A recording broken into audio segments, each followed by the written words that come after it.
नमस्कार दोस्तों, मैं हूं देवेंद्र यादव और आप देख रहे हैं JRK स्टडी।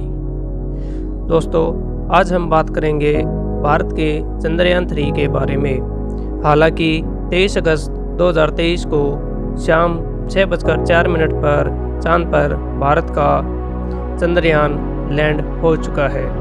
फिर भी लोगों में चंद्रयान 3 के बारे में जानने के लिए रोमांच बहुत ज़्यादा है।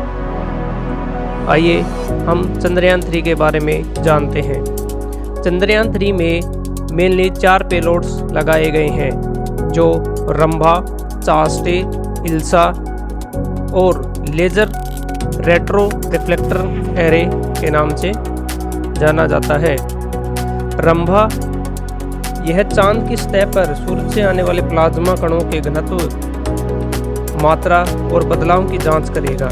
वहीं चास्टे यह चांद की सतह की गर्मी यानी तापमान की जांच करेगा। इल्सा यह लैंडिंग साइट के आसपास भूकंपीय गतिविधियों की जांच करेगा। और number 4 laser retro reflector array यह चांद के डायनामिक्स को समझने का प्रयास करेगा। प्रज्ञान रोवर पर 2 पेलोड्स हैं। आइए जानते हैं वे क्या काम करेंगे। लेज़र इंड्यूस्ड ब्रेकडाउन स्पेक्ट्रोस्कोप यह चांद की सतह पर मौजूद केमिकल्स यानी रसायनों की मात्रा और गुणवत्ता की स्टडी करेगा, साथ ही खनिजों की खोज करेगा। दूसरा payloads alpha particle X ray spectrometer यह एलिमेंट कंपोजिशन की स्टडी करेगा, जैसे magnesium, aluminium, silicon, potassium, calcium, tin और लोहा। इनकी खोज लैंडिंग के साइट के आसपास चांद की सतह पर की जाएगी। चंद्रयान 3 के लैंड होने के बाद हमारे देश के वैज्ञानिकों को काफ़ी हद तक चांद के बारे में जानकारियां प्राप्त होंगी। कुल मिलाकर विक्रम लैंडर और प्रज्ञान रोवर मिलकर चांद के वायुमंडल, सतह, रसायन, भूकंप, खनिज आदि की जांच करेंगे। इससे इसरो समेत दुनिया भर के वैज्ञानिकों को भविष्य की स्टडी के लिए यह जानकारी मिलेगी। रिसर्च करने में आसानी होगी। ये तो हो गई वैज्ञानिकों के लिए फ़ायदे की बात। देश को क्या फ़ायदा होगा?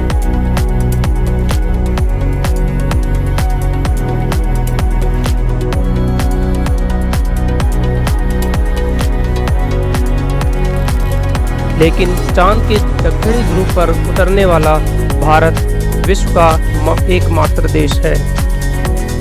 इसरो जहां अपने किफ़ायती कमर्शियल लॉन्चिंग के लिए जाना जाता है, अब तक 34 देशों के 424 विदेशी सैटेलाइट को छोड़ चुका है और 104 सैटेलाइट एक साथ छोड़ने का कीर्तिमान भी बना चुका है। वहीं इसरो के चंद्रयान 1 ने चांद पर पानी की खोज भी की थी। इसरो दुनिया में अपने किफ़ायती कमर्शियल लॉन्चिंग के लिए जाना जाता है।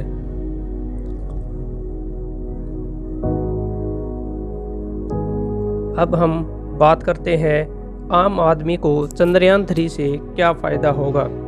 चंद्रयान और मंगलयान जैसे स्पेसक्राफ्ट में लगे पेलोड्स यानी यंत्रों का इस्तेमाल बाद में मौसम और संचार संबंधी सैटेलाइट्स में होता है, रक्षा संबंधी सैटेलाइट्स में होता है, नक्शा बनाने वाले सैटेलाइट्स में होता है। इन यंत्रों से देश में मौजूद लोगों की भलाई का काम होता है, संचार व्यवस्थाएं विकसित करने में मदद मिलती है और निगरानी आसानी हो जाती है। वहीं बात करें चांद पर एक दिन पृथ्वी के 14 दिनों के बराबर होता है। 23 अगस्त को चांद के दक्षिणी ध्रुव पर सूरज निकलेगा, यहाँ 14 दिन तक रहेगा। इस वजह से चंद्रयान 3 के लैंडर और रोवर 14 दिनों तक चांद की सतह पर रिसर्च करेंगे। चंद्रयान 3 का लैंडर और रोवर चांद की सतह पर उतरने के बाद अपने मिशन को अंजाम देने के लिए सौर ऊर्जा का इस्तेमाल करेगा।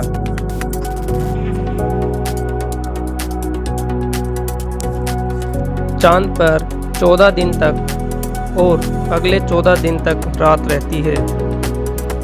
अगर चंद्रयान ऐसे वक्त में चांद पर उतरता है कि जब वहां रात हो तो वह काम नहीं कर पाता। इसरो सभी चीज़ों की गणना करने के बाद इस नतीजे पर पहुंचा कि 23 अगस्त से चांद के दक्षिणी ध्रुव सूरज की रोशनी उपलब्ध रहेगी। वहां रात्रि के 14 दिन की अवधि 22 अगस्त को समाप्त हो रही है। इसीलिए 23 अगस्त से 5 सितंबर के बीच दक्षिणी ध्रुव पर धूप निकलेगी, जिसकी मदद से चंद्रयान का रोवर चार्ज हो सकेगा और अपने मिशन को अंजाम देगा। लैंडिंग के साथ ही लैंडर विक्रम और रोवन प्रज्ञान ने अपना काम शुरू कर दिया है। लैंडर विक्रम की सॉफ्ट लैंडिंग सफल होने के बाद रैंप के जरिए 6 पहियों वाला प्रज्ञान रोवर बाहर आएगा और इसरो से कमांड मिलते ही चांद की सतह पर चलने लगेगा। यह 500 मीटर तक के इलाके में चहलकदमी कर पानी और वहां के वातावरण के बारे में इसरो को बताएगा। इस दौरान इसके पहिए चांद की मिट्टी पर भारत के राष्ट्रीय चिन्ह अशोक स्तंभ और इसरो के लोगों की छाप छोड़ेंगे। इस मिशन के लिए मेहनत तो इसरो के वैज्ञानिकों ने की, लेकिन पीछे पूरा भारत उनके साथ खड़ा था।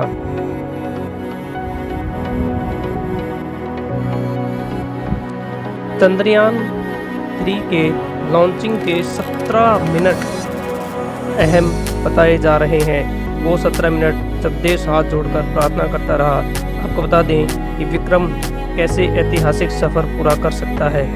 ये तो वक्त होता है जब चंद्रमा की सतह से 30 किलोमीटर की ऊंचाई से लगातार अपनी गति को नियंत्रित करते हुए विक्रम लैंडर चांद की सतह की तरफ बढ़ता है। ये वो समय होता है जब विक्रम पर इसरो का कोई कंट्रोल नहीं रहता।